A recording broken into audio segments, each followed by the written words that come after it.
இந்து, உன்கிட்ட ஒரு முக்கியமான விஷயம் சொல்ல மறந்துட்டேன். தற்செயலா உங்க வீட்டு பக்கம் போயிருந்தேன். அப்போ எனக்கு பழைய ஞாபகம் எல்லாம் வந்துச்சு.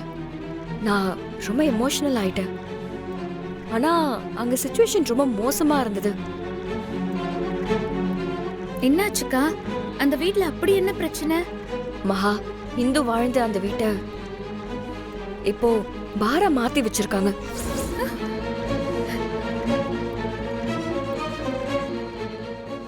பாராவா? ஆமா மகா. இந்து, அந்த வீட்டை நீ வித்துட்டியா? அது உங்க அம்மாவோட வீடாச்சே. அதை நீ வீடாவே நினைக்கலையே, உங்க அம்மாவா தானே நினைச்ச. அதை எப்படி நீ வித்த? நான் வீடெல்லாம் விக்கல. ஆனா அதை எப்படி சொல்றதுன்னு தான் தெரியல. அது இப்போ பாரா தான் இருக்கு. அப்படியா? அப்போ அங்க இருக்கிறவன் தான் ஓனரா? அவருதான் ஓனர். அவரு யாருன்னா, அவன் யாரா இருந்தா எனக்கு என்ன? ரொம்ப ஓவரா பேசினான். அங்க வச்சு 2 அற விட்டேன். நல்லா என்கிட்ட வாங்கி கட்டிக்கிட்டான். திவ்யா, ஒரு நிமிஷம். ஏன் என்னாச்சு? தப்பா நினைச்சுக்காத. நீ அடிச்சிய ஒருத்தர், அவர் யார் தெரியுமா? ஜெயந்தி அக்கோட ஹஸ்பண்ட் தான்.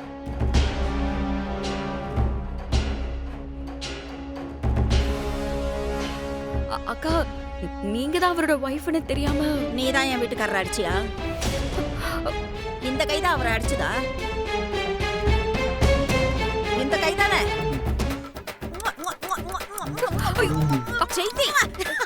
என்ன பண்ற? ஐயோ, உன்னதான் நான் தேடிட்டு இருந்தேன். பார்க்க மாட்டேனா? என்கிட்ட சமைக்கலாம் வேண்டிட்டு இருந்தேன். அங்க பாருங்க மாமா.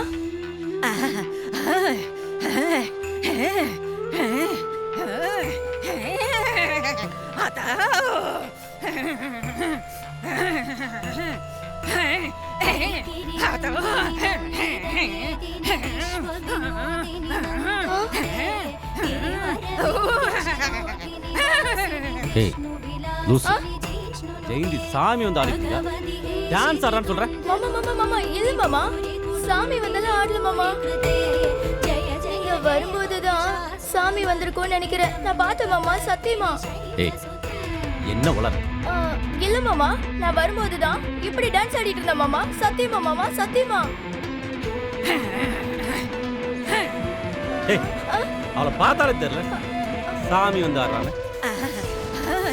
ஐயோ இல்ல மாமா, பாருங்க, நடிக்கிறேன் மாமா. நடிக்கிறேன் மாமா. ஏய் யாவது உளற நிறைய பாரு. இது சேர்ந்துட்டு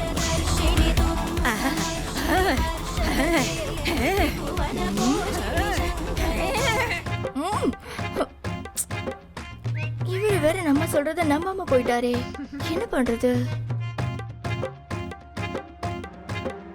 அதுக்குள்ள இவங்க எங்க போயிட்டாங்க? இந்து, நீ என்ன இவ்ளோ சூப்பரா டான்ஸ் ஆடுற? காலைக்கிட்ட இந்து, அந்த டான்ஸுக்கும் இந்த சேலைக்கும் செம்ம மேட்சிங்கா இருந்தது. கர்ணா வாங்கி கொடுத்த சேலையை கட்டிக்கிட்டு சும்மா தங்க சேலை மாதிரி தக தக தக தகன்னு மின்ற. ஆமா, அத பார்த்து ரசிக்காம இந்த கர்ணா பையன் எங்க போனா? என்ன இதோ நான் பேசிட்டு இருக்கேன், நீ பதில் சொல்லாமலே இருக்க? என்ன எங்கக்கா பேச விட்டுங்க? உங்களுக்கு தான் என்ன கலாய்க்கவே நேரம் சரியா இருக்கே. கலாய்க்காம உன்னை என்ன பண்ணுவாங்களா? கர்ணா வாங்கி கொடுத்த புடவைய தற்செயலா எடுத்து வச்சேன்னு சொன்னேன். சும்மா எடுத்து வச்சேன்னு சொன்னேன். அப்படியே சும்மா கட்டிக்கிட்டேன்னு சொன்னேன். நடத்து. இந்து, இந்த சேலையை நீ கட்டினாலும் கட்டின ஊர் கண்ணெல்லாம் உண்மையிலதான். சுத்தி போட்டா மட்டும் பத்தாது, நல்ல பழுக்க கம்பிய காய்ச்சி நல்லா அந்த கண்ணை குத்தி வெளியே எடுத்துடணும். ஜாடமாடியா, நீங்க என்னதான் சொல்றீங்கன்னு எனக்கு நல்லா புரியுது. அக்கா, நான் அவங்க அம்மா யாருன்னு கண்டுபிடிச்சிட்டேன்னு சொல்லி ஆசையா இந்த புடவைய அவனே கஷ்டப்பட்டு வாங்கி கொடுத்தான். இது என்ன விலை தெரியுமாக்கா? 10,000 ரூபாய்க்கா. என்னம்மா ரொம்ப உருகுறீங்க? ஐயோ அக்கா, உருகலாம் இல்ல, நிஜத்தை தான் சொன்னேன். இவ்ளோ நல்ல புடவைய வாங்கி கொடுத்திருக்கானா, அவன் மனசுல அவங்க அம்மாவை பத்தின எவ்வளவு பெரிய துக்கம் இருந்திருக்கும். அதை யோசிச்சு பாருங்கக்கா. அதை நான் கண்டுபிடிச்சு கொடுத்த உடனே அந்த அன்புக்காக தாங்க இதை வாங்கி கொடுத்திருக்கான். ஐயோ மாமா, நீங்க என்ன வேலையா இருந்தாலும் ஒரு முக்கியமான விஷயத்த நான் சொல்லியே ஆகணும் மாமா. சரி சொல்லி தொலை. அவங்க எல்லாரும் டான்ஸ் ஆடிட்டு இருந்தாங்கன்னு சொன்னேன்ல, அப்ப நீங்க என்ன நம்பவே இல்ல. அப்புறம் நீங்க வந்து பாக்கும்போது அவங்க சாமி ஆடுற மாதிரி செட்டப் பண்ணிட்டாங்க மாமா. ஆனா நான் சொன்னதுதான் மாமா நிஜம், சத்தியம். நீங்க நம்மளனால பரவாயில்ல மாமா. நான் அதை விட ஒரு முக்கியமான விஷயத்த சொல்ல போறேன் மாமா. நம்ம வீட்டு பொம்பளைங்க அடக்க ஒடுக்கமா கட்டுக்கோப்பா இருக்கணும்னு தானே நீங்க ஆசைப்படுவீங்க. ஆனா நம்ம வீட்ல என்ன தெரியுமா நடக்க போகுது? பொம்பளை ராஜ்யம் நடக்க போகுது மாமா. என்ன சொல்ற? ஆமா மாமா, அந்த இந்து ரொம்ப ஓவரா ஆட்டம் போட ஆரம்பிச்சிட்டா மாமா. அவ புருஷ கர்ணாதான் பெரிய ஆளா 10,000 ரூபாய்க்கு காஸ்ட்லியா பட்டு புடவை வாங்கி கொடுத்துருக்கானா. அது உங்களுக்கு தெரியாம அவன் கஷ்டப்பட்டு சம்பாரிச்ச காசுல வாங்கி கொடுத்தானா. என்னென்னமோ சொல்றா மாமா. என்ன சொல்றா? ஐயோ மாமா, அத நான் சொல்றதை விட நீங்களே பாருங்களேன், அப்ப நம்புவீங்க. அதுக்கப்புறம் சொல்லுங்க. பாருங்க மாமா. கையில தொடச்சா பத்தாது, உன் சேலையில துடைக்க.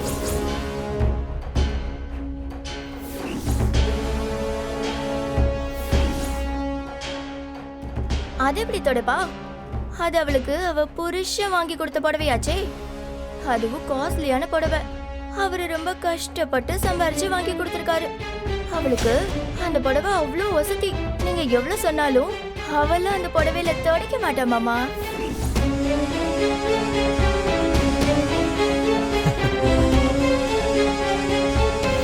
என்னது? கர்ணா சம்பாரிச்ச காசுல வாங்கி கொடுத்தானா? யார் சொன்னது? இதோ இவதான் மாமா சொன்னா. ஏய், இவ்ளோ நேரம் என்ன பேச்சு பேசுன, இப்ப சொல்லு.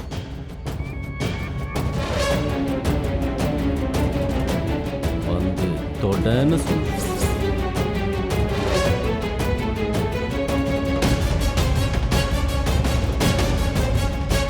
பாத்தீங்களா மாமா, நீங்க சொல்லியும் கேட்காம எப்படி நின்னுட்டு இருக்கான்னு. சொல்றதும் காதல் வேலையா? இது கர்ணா வாங்கி கொடுத்த புடவை. அவங்க அம்மாவை கண்டுபிடிச்சதுக்காக இந்த புடவையை ரொம்ப கஷ்டப்பட்டு வாங்கி கொடுத்தான்.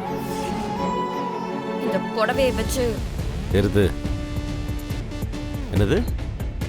கர்ணா சம்பாரிச்சு இந்த புடவையை வாங்கி கொடுத்தானா? அவனே ஒரு வெறும் பையன். இவ்வளவு விலை கூடின புடவைய உனக்கு வாங்கி கொடுத்துருக்கானா? அவனே சொன்னானா அவன்கிட்ட?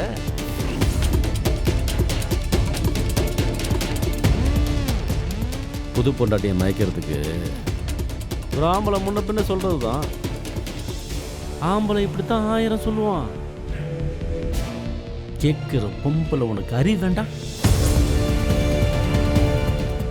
கர்ணா சம்பாரிச்சு கொடுத்தான்னு ஏன் முன்னாடியே சொல்ற? பாரு, அவனுக்கு சாப்பாடே நான் தான் போடுறேன்.